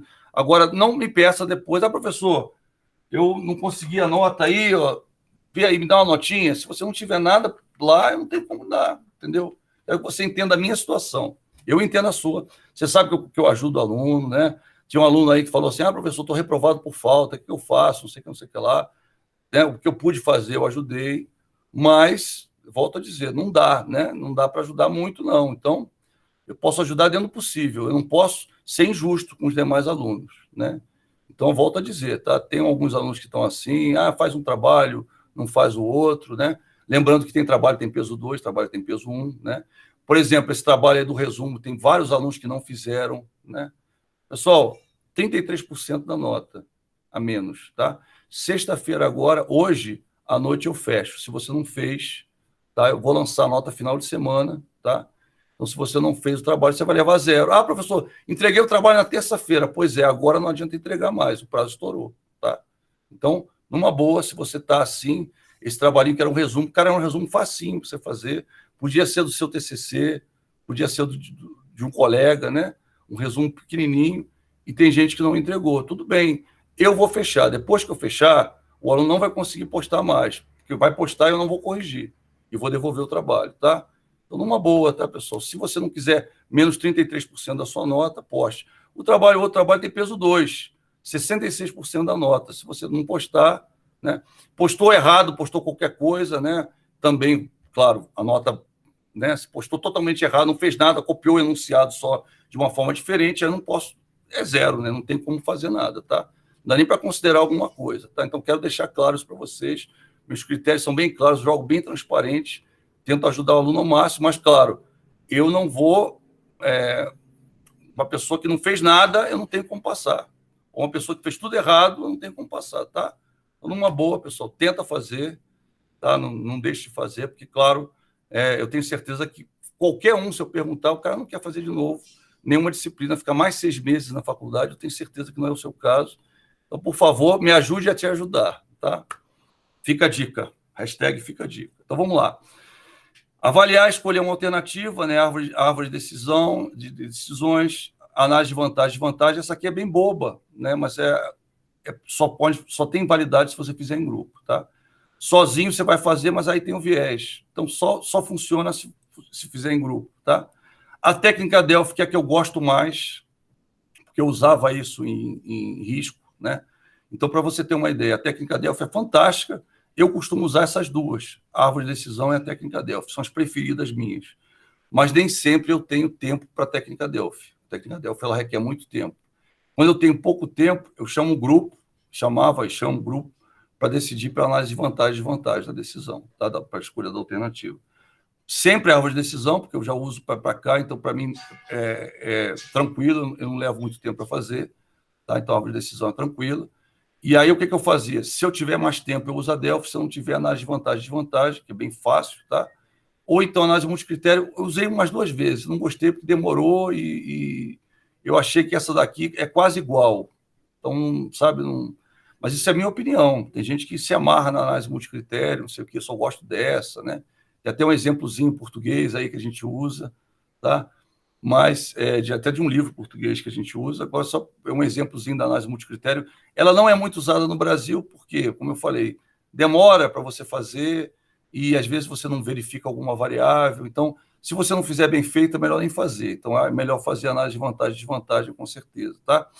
Mas a Delphi, cara, para mim, é a melhor técnica para você escolher alternativa. Mas, para usar bem a Delphi, é legal você fazer a árvore de decisão, porque você vai ter o escopo da alternativa, e aí dá para você fazer o impacto cruzado que a técnica Delphi prevê, né, que cada um opina sobre todas, né, as alternativas, e aí no final você tem um resultado bacana, né? Eu acho que vocês conhecem a Delphi, creio eu, né? A árvore de decisão vocês conhecem, a análise de vantagem e desvantagem você até deve ter feito sem saber que tinha esse nome. A análise multicritério talvez você não conheça, né? Eu acho que seria a única que você não conhece.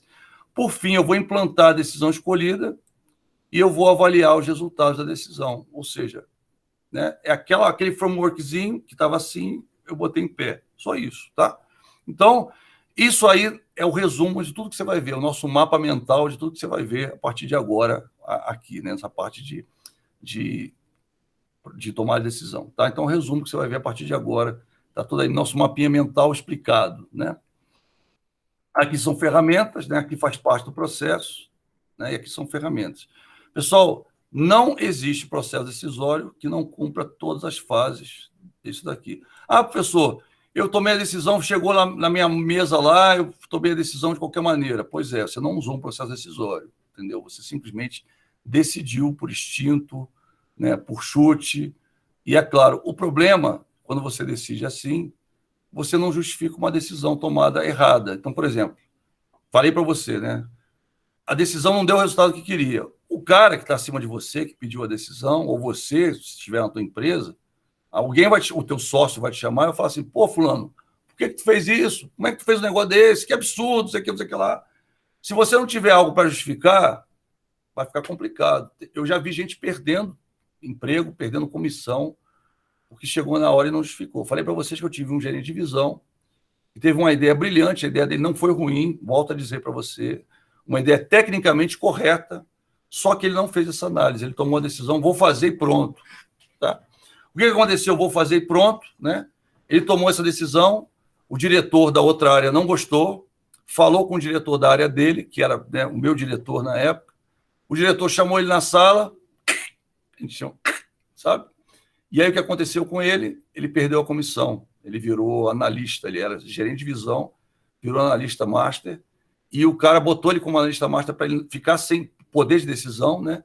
E o segundo passo foi dizer para ele, procura um lugar, a gente vai cortar os analistas master daqui. Ele já sabia que ia cortar, ele deu uma sobrevida para o cara, né?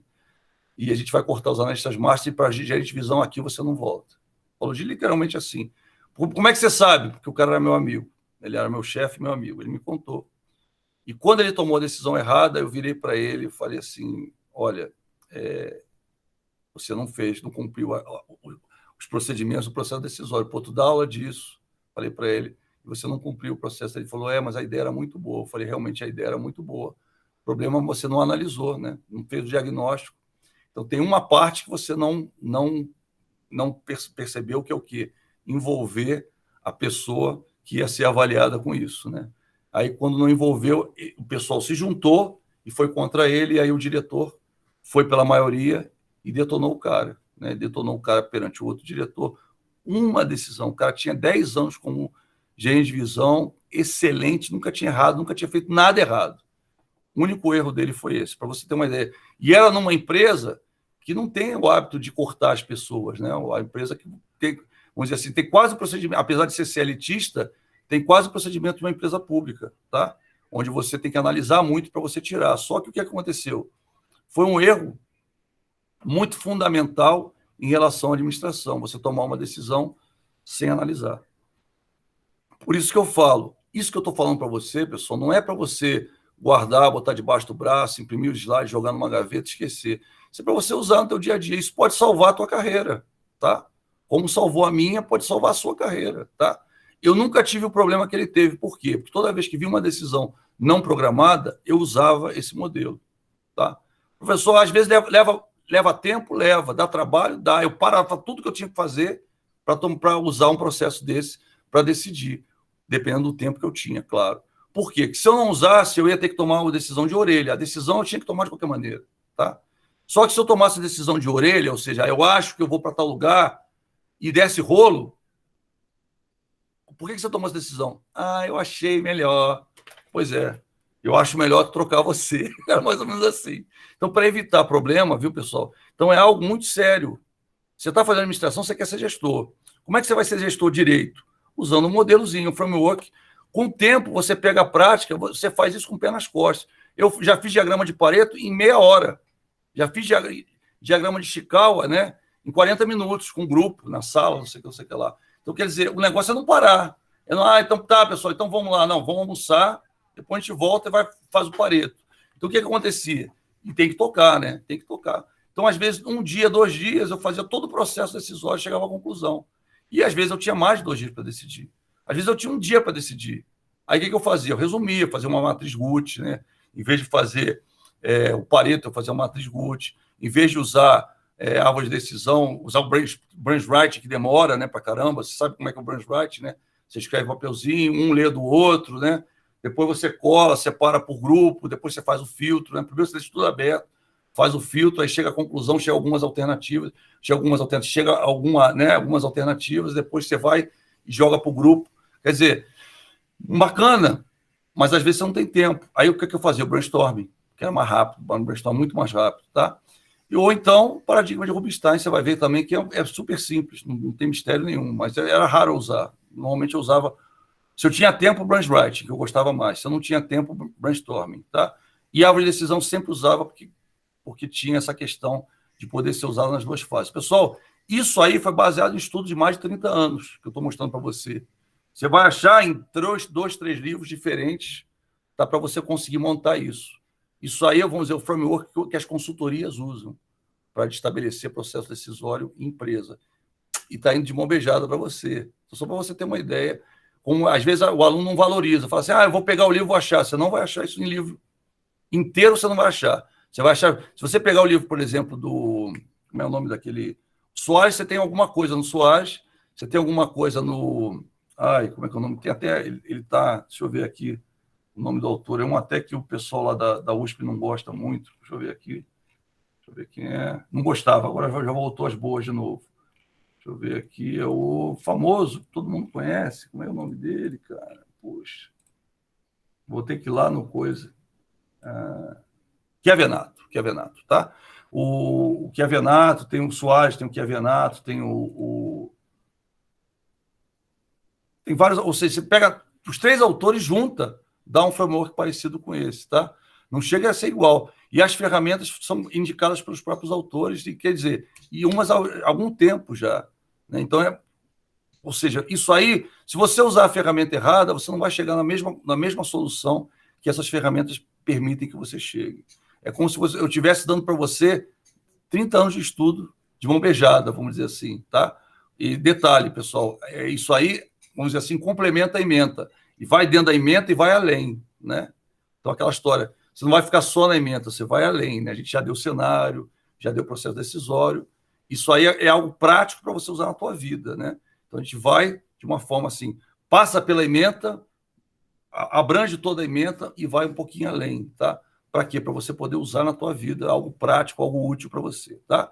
Então, voltando aqui, processo decisório, ferramentas. A gente é um overview, algumas você já viu, outras você não viu, né? A gente vai... O que eu vou fazer? Eu vou perguntar para você, claro que vai prever que você responda, né? Que eu vou perguntar, e a ideia seria dizer para você, você já viu essa? Ah, não, já vi, beleza, vou passar rápido. Não vi, eu vou explicar, vou dar um exemplo, tá? Então, agora eu vou perguntar, peço, por favor, que você responda, tá? Então, vamos lá. Ferramentas de gestão aplicáveis ao processo decisório. Você viu algumas em outras disciplinas, e você achou, por exemplo, que determinada ferramenta era só para questão de qualidade, que outra ferramenta era só para questão de marketing, outra ferramenta era só para questão de... E não é. São ferramentas de gestão, ferramentas que têm uma abertura tão ampla que elas podem ser usadas em vários tipos de processos, tá?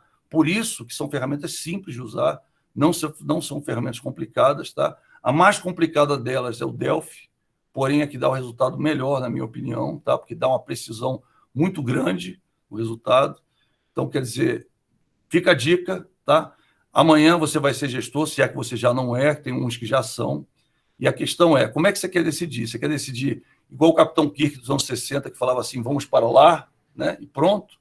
Ou você quer decidir mediante um processo que, se der certo, e tem uma grande chance de dar certo, eu diria para você, se você usar um processo desse, você tem uma possibilidade enorme da tua decisão dar certo. Mas, principalmente isso, se der errado, você vai estar embasado e justificado, porque você tentou tudo ao teu alcance para tomar a melhor decisão possível, tá? Então, é importante você pensar assim.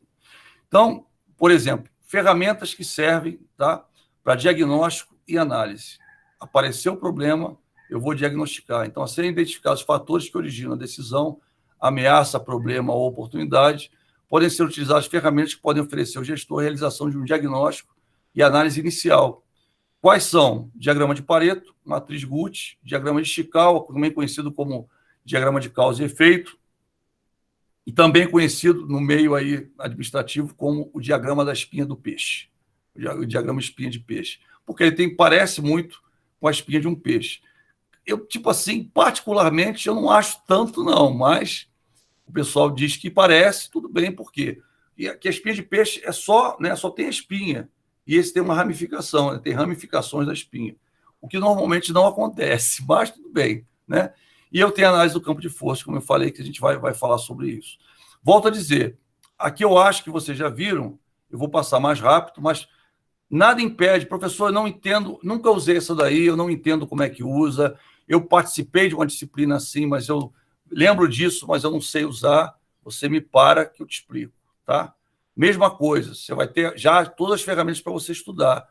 Dá uma lida, e na aula que vem, tá? Já que a gente tem aula que vem, professor, não entendi a ferramenta tal, vai cair na sua prova, vai cair na sua prova. Então, é aquilo que eu falo para você, pergunta, né? Professor, não sei como é que eu uso o Ishikawa, como é que eu faço? Eu não sei como é que eu uso o Pareto, como é que eu faço? Eu vou te explicar, tá? Tem uma explicaçãozinha muito sucinta nos slides, mas eu tenho outros slides guardados que tem uma explicação mais detalhada de algumas ferramentas que eu tenho certeza que você já viu. Professor, como é que você tem certeza que eu já vi? Porque faz parte da ementa de outras disciplinas E quando eu fui montar a minha ementa com a professora Rafaela, nós dois montamos a ementa, o que aconteceu? A gente se baseou, né, foi um estudo que a gente fez para ver como é que a gente podia trazer algo novo que fosse representativo para os alunos. Tá? Então, o que a gente fez? A gente viu tudo que você já tinha visto e como não abordar de novo uma coisa que você já abordou, abordando de uma forma sucinta para nivelar o conhecimento, o suficiente para você entender, e, se for o caso, claro, abrir a ferramenta para você entender mais a fundo. Tá? Então, vamos lá. Diagrama de Pareto. Tá? O diagrama de Pareto, tá vendo? Você está vendo um izinho? Se a gente clicar no izinho, abre, né, outros slides para explicar, 2 slides, 3 slides. Né? O diagrama de Pareto corresponde a uma ferramenta que tem sido muito empregada para gerir a qualidade, podendo também ser empregada a fim de facilitar o processo de tomar decisão, uma vez que permite classificar e priorizar uma variável seguindo o princípio ou regra de Pareto, que é 80-20. 80% dos problemas, né, são causados por 20% das causas, vamos dizer assim, causados pelas causas. 80% dos problemas, né, ou seja, 20% das causas são responsáveis por 80% dos problemas. Tá? 20% das ações que você vai tomar são responsáveis por resolver 80% do problema. E assim vai. O princípio da regra de Pareto preconiza que 80% das consequências de um fenômeno provém de 20% das suas causas. Então, eu tenho aqui os fenômenos, as causas, certo? Então, as causas aqui, tá? E aqui a linha de Pareto. O que vai acontecer? Tudo que está abaixo disso aqui seriam os 80%, tá? Que eu tenho que atacar para resolver. O que está acima seria o que tem menor proporção. Posso também atacar, mas se eu não puder atacar, não tiver recurso para isso, eu posso deixar para depois. Esse aqui eu não deixo, é a primeira coisa que eu tenho que atacar para resolver o problema. Então, tenho lá, como é que eu faço? Eu faço um gráfico, né? Tipo de problema A, B, C, D, E, F, pego o número de ocorrências de cada problema, o percentual das ocorrências, quer dizer, acho um 100%, percentual das ocorrências, percentual acumulado, eu traço, com base nisso aqui, eu traço as ocorrências, tá? E com base nisso aqui, eu traço a linha, né? Aquela linha que você viu, tá? Então, essa linha eu traço com base no acumulado, e essa linha aqui eu traço com base, né, em cada ocorrência, A, B, C, D, tá vendo? O que eu vou fazer? Isso aqui eu pego para mim, né? Ou seja, isso aqui que eu tenho que atacar, isso aqui eu tenho que atacar para poder resolver 80% dos problemas. Aqui estão 80%, tá? E aqui estão 20%. Então, vamos dizer assim, o resto, né? Em torno de, tá? 79, 78, 77, varia de 75% a 85%, tá? E eu escolho para resolver o problema essa parte, tá? Você já viu em outra disciplina, provavelmente com o professor Marisalvo, se eu não me engano, ou com outro professor que dá essa disciplina, então, né? Professor, eu não lembro, eu não sei fazer. No final, a gente pergunta, professor, dá para você verificar a ferramenta tal, ou hoje, no final do dia, talvez mais prova na aula que vem, a gente verifica, ou então você me para, eu paro e explico, tá? Matriz Gucci, uma matriz muito fácil, ela tem 3 coisas. Eu vou analisar o problema no sentido de qual a urgência do problema, qual a gravidade do problema e qual a tendência, tá? Eu preciso verificar isso. Então, é uma análise que eu faço, não dá para fazer essa análise sozinho. Até dá para fazer? Dá, mas você vai ficar com viés. Por quê? É a tua opinião só, né? Só a tua opinião é um problema. Por quê? Porque o que você acha a respeito daquilo, e às vezes você não acha nada, que é algo muito novo, baseado só na tua experiência, você vai definir a gravidade de alguma coisa, você vai definir a urgência, você tem que atender o mais rápido possível, e vai verificar a tendência, né? Ou seja, se por acaso eu não fizer nada, o que pode acontecer? Pode piorar, pode melhorar, né? Então, a tendência vai indicar 3 situações distintas, ou seja, o problema pode estabilizar, pode piorar ou pode, né, atenuar. Você já viu matriz Gucci, né? Você já viu matriz Gucci, você já viu, né? Chama de matriz Gucci. Você já viu Gucci antes, né? Que a Flávia comentou. Então, não vou entrar muito no mérito, mas só para você entender. Se você não viu, o professor não entende nada, dá para você explicar? Dá, eu posso explicar, mas é você que sabe. Se você já viu, né? Vamos dizer, você deve ter visto bastante.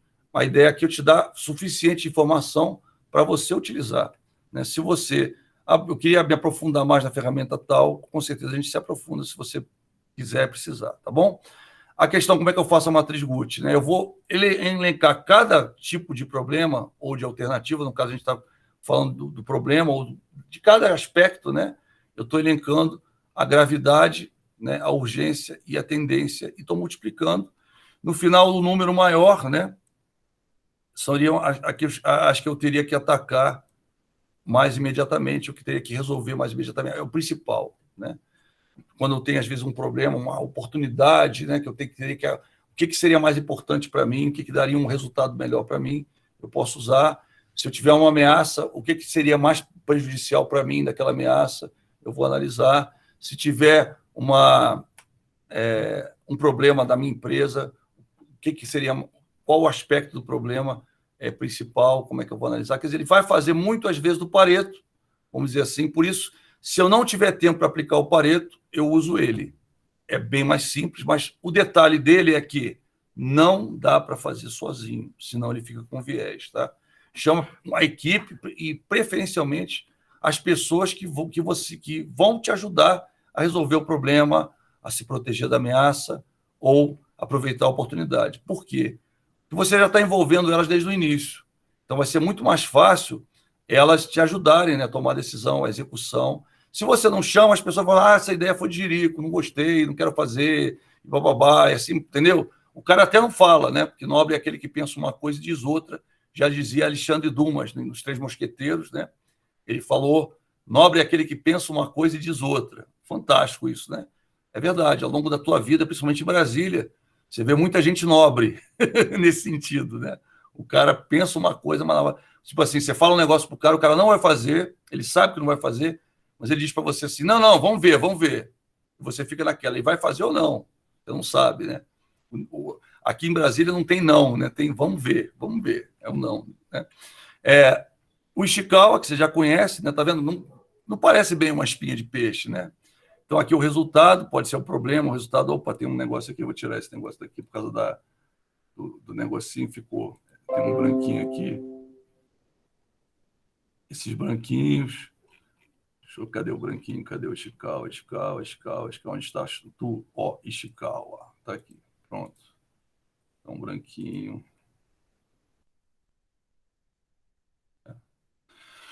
Vamos lá, aí... Então, o que acontece? O Ishikawa, né, gráfico de espinha de peixe, diagrama de causa e efeito, corresponde a uma ferramenta, tenho certeza que você viu isso 3 vezes na tua disciplina, né, no teu curso. Corresponde a uma ferramenta que é utilizada para identificar as causas de determinado problema a partir das suas origens. Então, o que eu tenho? Eu tenho um resultado, tá? Tenho um resultado, tenho um problema, ou algo que eu quero alcançar, ou então um problema que eu quero resolver, tá? E eu elenco, né, as suas causas, e a partir dessas causas, eu estou elencando que tipo de por exemplo, problema de pintura, né, do setor de pintura. A tinta pode estar vencida, o spray pode não ter sido limpo, né, e tem outras coisas que o pessoal não veio, ou, vamos dizer assim, está com algum problema, né, está com Covid, por exemplo. Então, quer dizer, tem várias coisas que eu posso elencar, tá, com possíveis origens para os problemas. Então, mas ele serve também para a resolução de alguma coisa. O que eu preciso para aproveitar aquela oportunidade, né? Eu vou colocar aqui, né, o que eu preciso de cada tema ou de cada setor para aproveitar aquela oportunidade. Então, quer dizer, ele serve para as duas coisas, né? Ele serve para você. E é como se fosse um brainstorming meio que orientado, né? Eu estou dizendo e eu estou fazendo as pessoas pensarem com focos. Detalhe, melhor uso para essa ferramenta é óbvio que é em grupo. Sozinho você também vai ter o viés de colocar o que você acha, né? E nem tudo que você acha define todas as possibilidades. Então, nesse caso, o ideal é você chamar os envolvidos, aqueles que já tiveram alguma experiência com isso, né? Outras áreas que no final vão ser envolvidas com a resolução do problema, até para quê? Para participar da discussão, entender o problema, né? E poder ajudar, tá? Então, para tanto, podem ser utilizados diferentes modelos de diagrama Ishikawa, sendo utilizados 4, 5 ou 6 possíveis origens. Aqui embaixo a gente está usando 3, né? Mas só para você entender que você pode usar. E quanto mais você usa, mais detalhado. Eu já vi um de uma montadora que, assim, é uma loucura, tá? Você vê assim, e são os japoneses da Toyota, é bem parecido, tá? Aliás, eu acho que foi da Toyota que eu vi. Então, era um monstro. Você olha aqui o negócio, um troço impresso em A3, cheio de detalhes. É claro que Leva tempo para fazer? Leva. Às vezes você tem essas figuras, né? Então, o Ishikawa é muito interessante para você começar com ele. Você começa com o Ishikawa e depois vai para o Pareto ou vai para a matriz Gucci, entendeu? Não começa com a matriz Gucci ou o Pareto, não. Começa com o Ishikawa, que você levanta tudo, e depois você usa a matriz Gucci ou o gráfico de Pareto para priorizar, tá? Seria priorizar o teu entendimento, ou priorizar quais aspectos você vai ter que, né, resolver, o que é fundamental você resolver, então, ou, né, aproveitar. É interessante. Então, por exemplo, né, no exemplo abaixo detalhado são agrupadas 6 possíveis fontes relativas a problema, né? Tem aqui mão de obra, tá vendo? Métodos, sistemas, ó, mão de obra, máquina, meio ambiente, medida, material, métodos e sistemas e aspectos, ó. Mão de obra, falta de treinamento, número suficiente de empregados, métodos e sistemas, métodos de trabalho não padronizados, máquina, defeitos recorrentes nas máquinas, meio ambiente, excesso de ruído, medida, poucos enviados sem inspeção, produtos enviados sem inspeção, material, insumos de qualidade ruim, embalagem inadequada para transporte. Então, quer dizer, eu elenco os tipos de problema em cada um desses temas, tá? E com isso, eu jogo depois para um Pareto ou para uma matriz Gucci para priorizar, para ver o que é mais urgente, o que é menos urgente, o que vamos dizer, onde eu preciso focar na resolução daquele problema ou no aproveitamento daquela oportunidade ou na proteção de uma ameaça. Então, bastante interessante essa questão. Análise do campo de força, a maioria não viu, mas você vai ver que é muito fácil mesmo. É uma ferramenta teoria da análise de campo de forças, de Kurt Lewin. Pressupõe que existam forças que sejam positivas, que impulsionem uma situação ou que mantenham a situação daquela forma, as quais promovem mudanças, e também forças negativas, que procuram manter a situação como está. Lembrando, caso sim, caso não. A gente está falando em oportunidade, né? E está falando em ameaça e problema. Então, você tem que ver se é oportunidade ou se é problema. Por quê? Porque a força, né? Ela pode gerar oportunidade, ou seja, pode fazer você aproveitar a oportunidade, ou pode fazer você também se proteger de uma ameaça, né? Então, quer dizer, a ideia é você imaginar qual a sua situação e enquadrar conforme o caso aqui, né? Então, Kurt Lewin e tais forças em seu conjunto são responsáveis por moldar a situação atual, uma vez que agem no sentido contrário umas às outras, positivas e negativas, segundo suas intensidades. Então, aqui o que você vai fazer? Você vai elencar uma força positiva, tá? Que impulsiona algo para ser resolvido, e vai impulsionar uma força restritiva, que impulsiona algo a se manter como está, né? Ou a mudança para pior, vamos dizer assim. É claro que uma tem que contrabalançar a outra. Então, se eu disser aqui, por exemplo, eu tenho muitos funcionários, tá? Aqui eu vou dizer o quê? Eles não estão treinados, tá? Então, a ideia é mais ou menos essa, ou seja, uma força em contraposto a outra. Isso é como se fosse um brainstorm orientado, tá? Ao fazer isso, eu vou estar dissecando a minha oportunidade, a minha ameaça ou meu problema, tá? Também uma ferramenta que requer que seja trabalhada em grupo, tá? Nunca individualmente, porque individualmente você vai ter o teu viés, o que você acha que é. Então, a maioria dessas ferramentas, pessoal, para você tirar o teu viés, para você, né, vamos dizer assim, de uma forma mais justa, ele abordar, né, várias visões, o ideal é você sempre trabalhar com ele em grupo, nunca trabalhar individualmente, tá? É importante isso. Legal, tranquilo? Tá vendo? Não é difícil, é bem fácil. Eu acho que é a mais fácil delas todas, uma das mais fáceis. Ela só perde para o brainstorming, que é mais fácil que ela, tá? Ok? Vamos lá, tranquilo? Tudo bem? Podemos ir? Posso seguir? Vamos continuar. Vamos continuar? Então tá bom.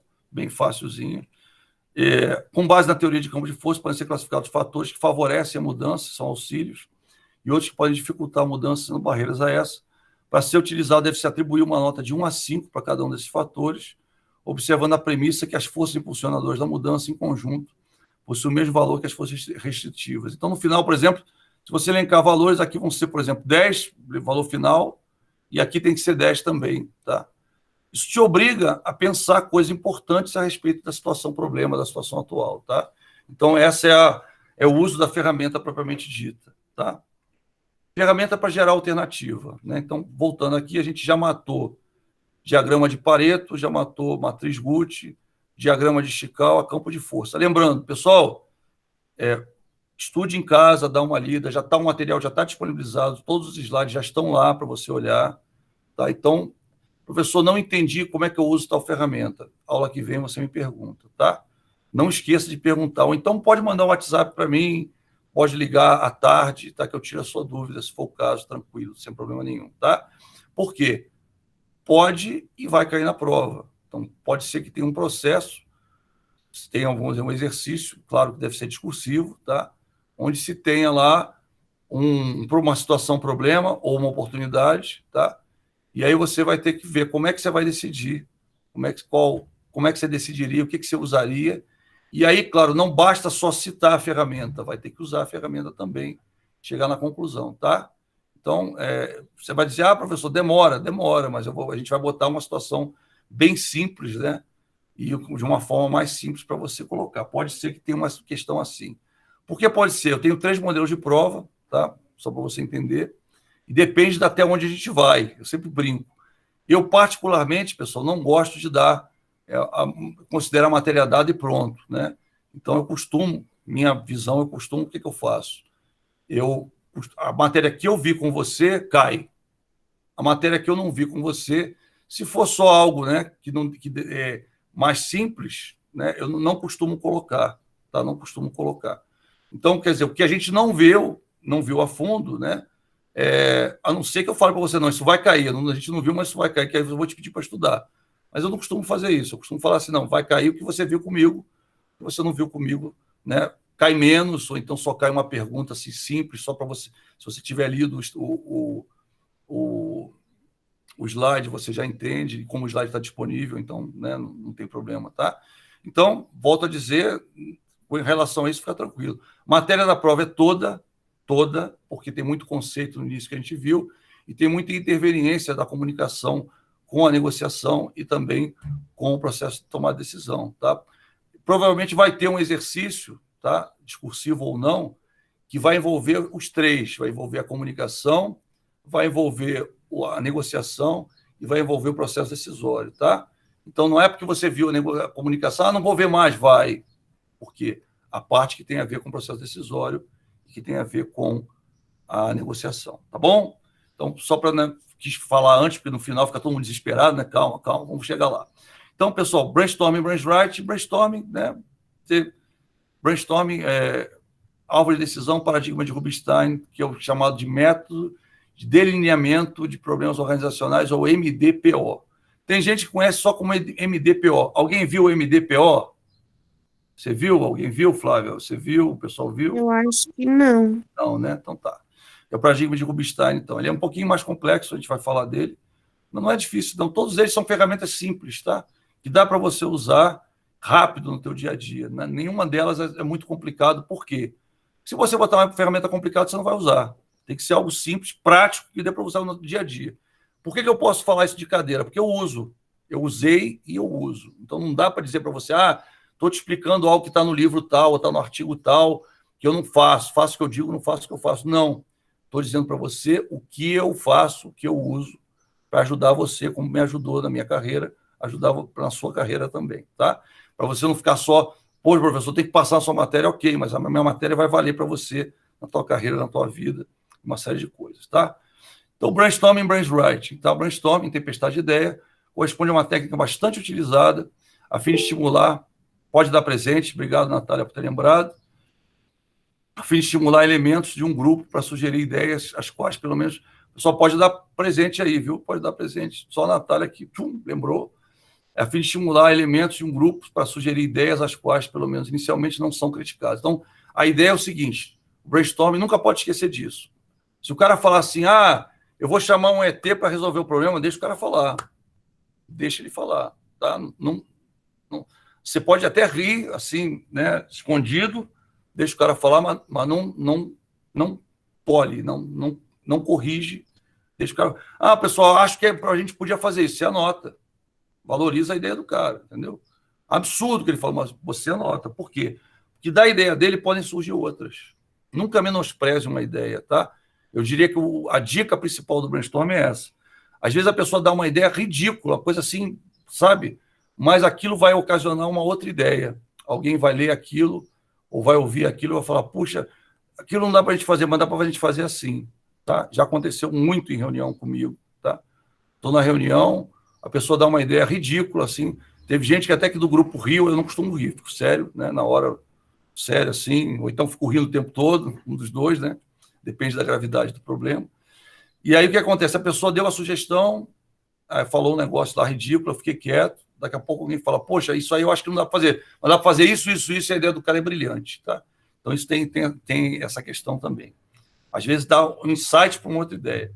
Pode ser utilizado o processo decisório a fim de gerar possíveis alternativas que direcionem uma solução de problemas ou aspectos para aproveitamento de uma oportunidade.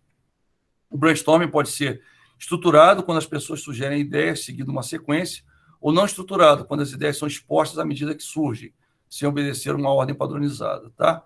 O brainstorming, volto a dizer, quando eu não tenho tempo, eu uso o brainstorming. Tá?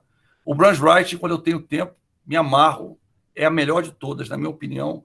Eu dou 10 para o brainwriting. Assim, eu uso muito e recomendo você usar. Corresponde à versão escrita do brainstorming, onde as ideias são apresentadas por escrito em papéis. Então, o cara explica a ideia. Após essa etapa, cada integrante passa o papel para o outro do lado. Então, está todo mundo sentado em círculo, normalmente, ou numa mesa disposta. Você segue normalmente a ordem do relógio, a gente costumava fazer isso. Primeiro o relógio, depois contra o relógio, depois o relógio de novo. Tá? Sempre fazia isso. Então, cada um passa o papel para o cara que está do lado, outro passa o papel para o cara que está do lado, outro passa o papel. E assim as ideias vão sendo trocadas, as pessoas vão se manifestando e vão, às vezes, jogando, né? Às vezes complementando a ideia ou dizendo que apoia ou que não apoia, né?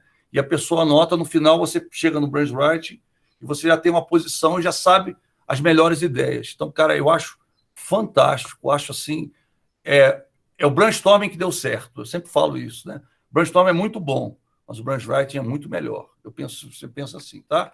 Então, ao final desse processo, já está com a ideia até filtrada, o grupo já filtrou as ideias, já fez tudo. Enquanto o primeiro você tem a opção, né? Você vai ter que colocar e depois fechar, esse você já tem as ideias, e as ideias são filtradas pelo próprio grupo. Então, quer dizer, muito fantástico isso, fantástico mesmo, né? Pessoal, eu vou parar no brainstorming, brainwriting, que é no caso, tá? E a gente se vê na nossa próxima aula. Bom final de semana para você, grande abraço para todos. Se você não deu presente, dê presente, tá? Porque quando eu parar de gravar, o chat fica fechado também, tá bom? Então não esqueça de dar presente, grande abraço para você. Muito obrigado, bom final de semana, tá? Eu acho que... eu vou dar uma olhada então com você. Eu vi que tinha um arquivo que deu problema, foi o YouTube que deu problema, tá? Quem falou aí, deixa eu ver aqui. Até segunda, grande abraço. Eu vi o YouTube, eu fui falar uma palavra na aula, tá? Eu acho que foi isso, tá? E o YouTube travou. Então, estava lendo o negócio, ficou lendo, está até lendo até hoje. Se você for olhar lá no YouTube, eu vou te mostrar, está até hoje lendo, eu nem tirei o arquivo. Mas o que eu fiz? Eu substituí. Hoje de manhã eu substituí o arquivo, tá? Aí eu quebrei lá, tirei a parte do vídeo, deu um trabalho ferrenho, né? Por isso que eu acho que foi ali. E aí tá ali, tá? Já tá tudo disponibilizado de novo, tá? Então dá uma olhada lá, viu? Acho que foi a Valentina que falou, não foi? Foi, não foi? Dá uma olhadinha lá que eu acho que já está disponível, tá? Tá bom? Mas eu vi ontem à noite, quando eu fui olhar, eu vi que um arquivo do YouTube travou no processamento, né? Eu botei o link, fiz aquele negócio, até que eu não costumo fazer, até falei, né? Porque às vezes eu esqueci de botar, aí eu voltei a fazer. Aí não deu outra. Tem um arquivo que eu disponibilizei para você, o YouTube foi fazer o processamento dele, acho que uma palavra que eu falei, alguma coisa, cortaram, entendeu? Então, eu sei que ficou travado, e aí eu hoje editei de novo, tá lá, acho que já tá bonitinho lá, dá uma olhada lá, qualquer problema você manda para mim no WhatsApp particular, você manda para mim que a gente corrige, tá? Então, um grande abraço para todos, pessoal, muito obrigado, tá? Bom dia para todos, bom almoço, né? Bom resto de manhã, bom final de semana, até segunda-feira, se Deus quiser. Grande abraço para você, obrigado, tchau, tchau, até logo. Você não deu presente, é a hora, hein, pessoal? É a hora de dar o presente que a gente vai parar de gravar, hein? Todo mundo deu presente? Todo mundo deu presente?